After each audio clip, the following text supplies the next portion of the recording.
Natural building is an ecologically conscious alternative to traditional construction for creating sustainable, non-industrial, and low-impact buildings.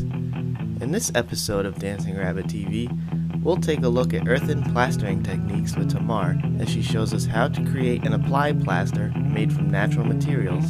Let's give it a look.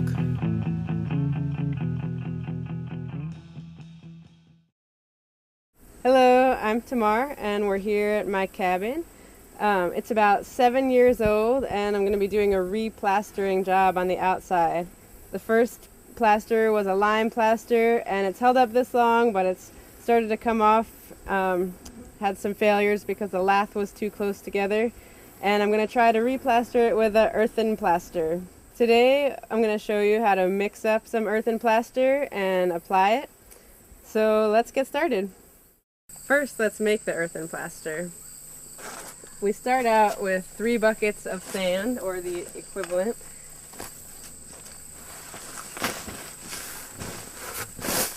Put the sand down on the tarp first, so that the other things don't stick to it. Oh, and I should say that the tarp is from the lumber companies nearby. The lumber comes covered in these tarps, and they normally just throw them out afterwards. So we get them for free, and we keep them out of the waste stream. So we start with 3 buckets of sand and make sort of a crater in the middle so that it holds the wet ingredients a little bit. So next, we put in 1 bucket of manure. The manure comes from the neighboring farm. They have grass-fed cattle roaming on their land, and we went and got it by hand.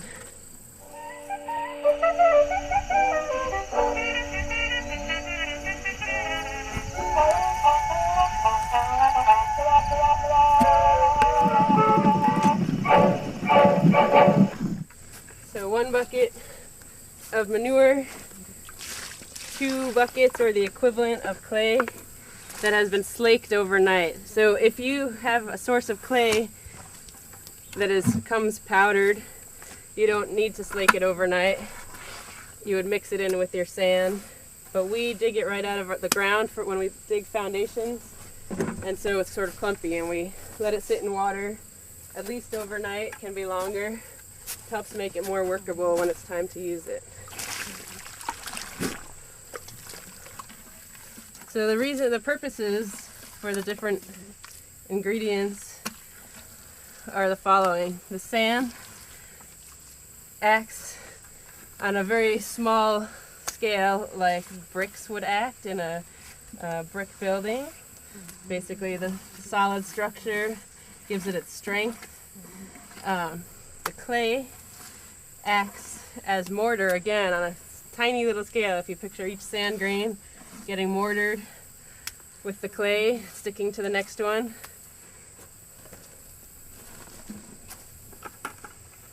And this is a partial bucket because each of those were partial buckets of clay.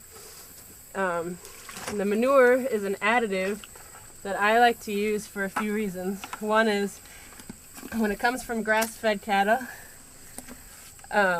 it has lots of amazing little fibers in it that are really great for tensile strength.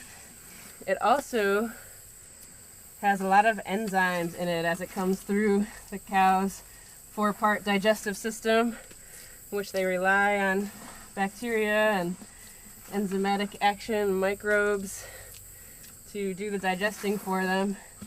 And those enzymes are great for making the plaster more durable, weather resistant.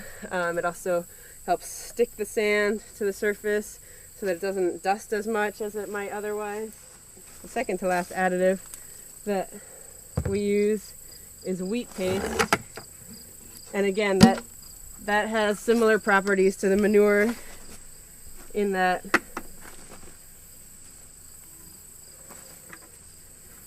it helps seal the finish, make it more durable. It also helps make the plaster a little bit harder. So again, if this was a finished coat, I would be much more careful about the proportions of wheat paste and such and the recipe for it, but because it's just an underneath coat, it doesn't matter if it cracks. I basically just take flour, water, mix it together over heat until it turns a little bit translucent, and then take it from there. It's pretty thick. Put it in the blender with more water, and just approximate. This is a 2-gallon bucket, and I fill it a little bit more than half. But that's about personal preference on that.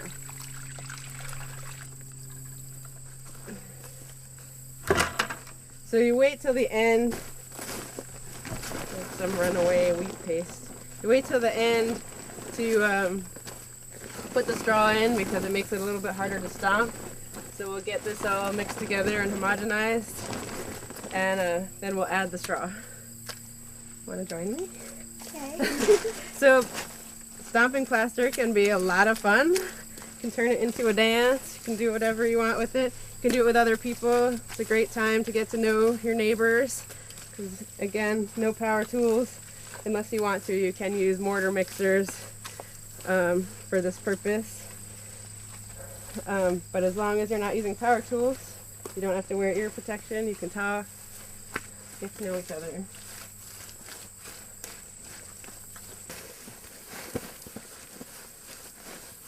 You'll know your plaster is starting to get near its finished stage when you roll it, and instead of flaking apart, it turns into something like a burrito and sort of stays together.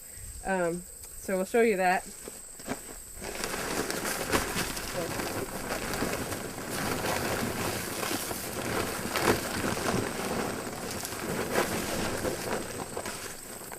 And we can still see some pockets where it's flaking apart and not totally homogenized. So we'll still stomp a few more times, roll a few more times, and then we'll add the straw. Once you think that your plaster is pretty well mixed, time to add the chopped straw. And we add about a bucket's worth, but some plaster will take more, some will accept less. So start with a bucket, and if we need more, we'll add more.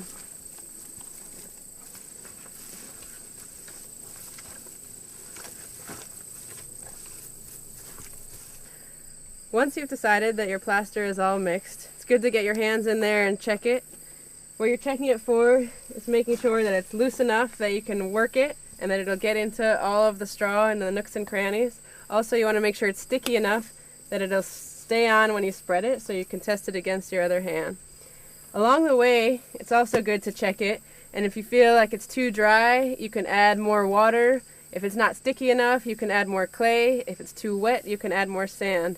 You have to remember that these are all natural ingredients, and they vary depending where you are and where you get them from.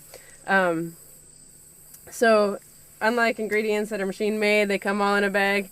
One of the pleasures is that you get to figure out what works for you and what you like the best. Some people prefer a sandier mix, some people like it more clay. Just experiment, see what works.